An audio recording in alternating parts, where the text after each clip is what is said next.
All right, I want to show you how we check for chlorine using the Taylor drop method. The stuff that we're going to need, I have a Taylor Speedster. It's a magnetic stirring device. It uses this pill. There's a magnet that spins around in there, and we're going to drop it in the water after we've measured it, put it on here, and that's going to stir our sample. So it makes it a lot easier. You don't have to swish it. We have a vial that's listed for chlorine only, because the chlorine test, you don't want to get it messed up with any of the other chemicals we're going to use for other testing. For our materials, the Taylor chemicals that we're going to use, there's the DPD powder. It's R0870. Comes with a little blue spoon. So listed as 0.05 grams.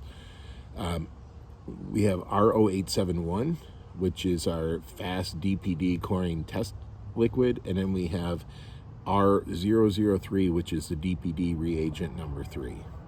And I have a sample of water I took from approximately 18 inches deep in the pool.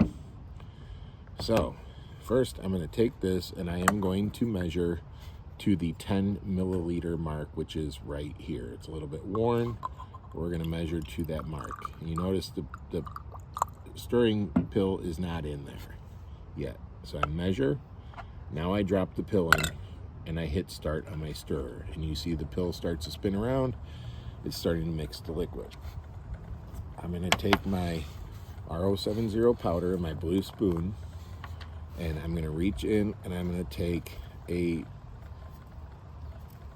healthy heaping teaspoon, or spoonful, not a teaspoon, blue spoonful. I'm going to drop it in, and you see the water turns purple or red. And you can tell right off the bat whether or not this is a pretty dark purple. Sometimes it's going to be a much lighter. I can tell there's a lot of chlorine in there. I did shock the pool last night, not a full shock, kind of a partial shock, just to get the levels up. But well, now we're going to take the R0871, and this liquid, we're going to count the number of drops it takes to turn our purple back to clear.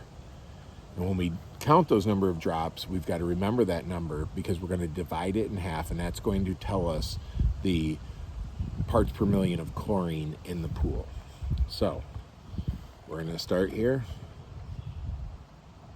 1, 2, 3, 4, 5, 6, 7, 8, 9, 10, 11, 12, 13, 14, 15, 16, 17, 18, 19, 20. I'm starting to see it get lighter.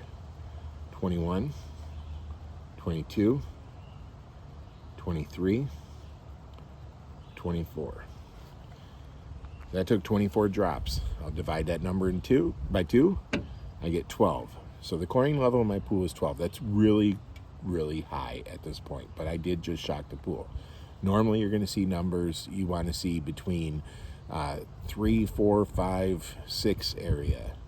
So you would be putting in 6, 7, 8, 9 drops to get 9 to 12 drops. This was a lot. So now I know that my pool has a chlorine level of 12 parts per million. Now that's with the free chlorine. That's chlorine that's available to keep the pool clean. Some of the chlorine is currently tied up with algae you can't see and other contaminants you can't see. That's called combined chlorine. So we're going to test for that with the DPD3 reagent. So I'm going to put 5 drops of this in. 1, 2, 3, 4, 5.